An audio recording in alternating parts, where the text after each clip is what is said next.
We've been fortunate enough, indeed blessed, to have visited the Holy Land, that beloved land now so ravaged by war, violence and hatred.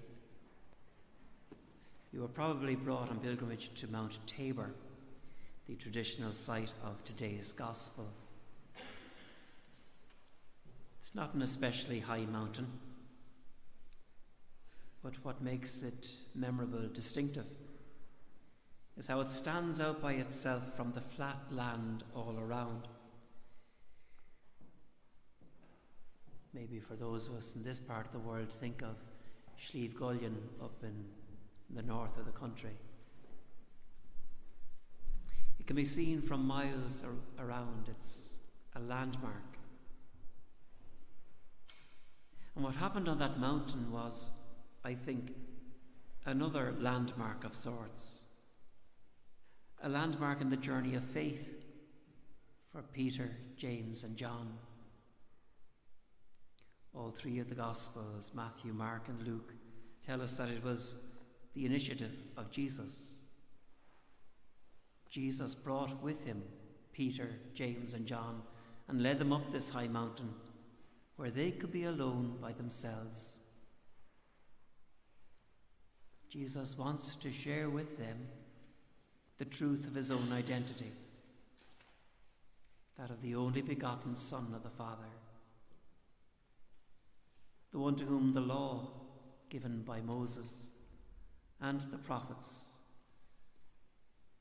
from the greatest Elijah to the least,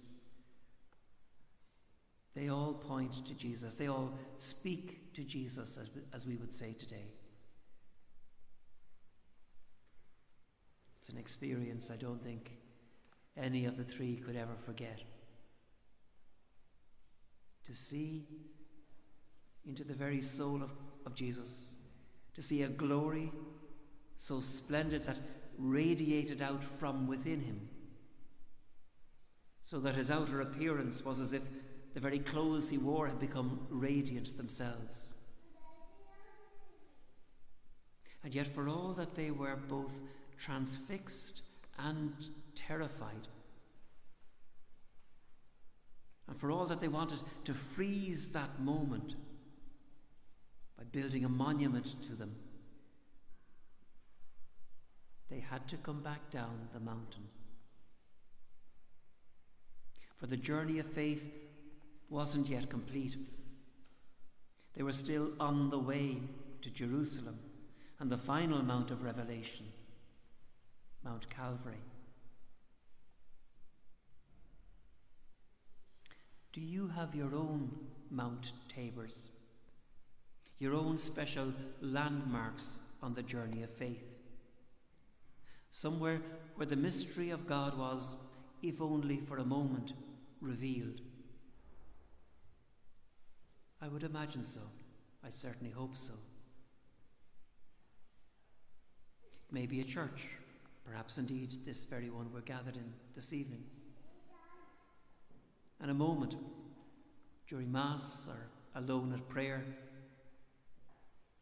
a family celebration, commemorating a loved one's passing perhaps, when you had this absolute conviction that yes, God is a real presence in my life, and for that I am humbled and grateful and even a little terrified. For many people it might be less a case of buildings and more a case of a special person, someone whose love you could never doubt and whose presence in your life has been, and please God still is, a real blessing from God. If so, I would suggest treasure these moments, treasure these persons, but don't try to freeze them. Most of the time it's true. Most of the time for us it's not a case of transfiguration and glory. Rather it's a case of making our way without fanfare,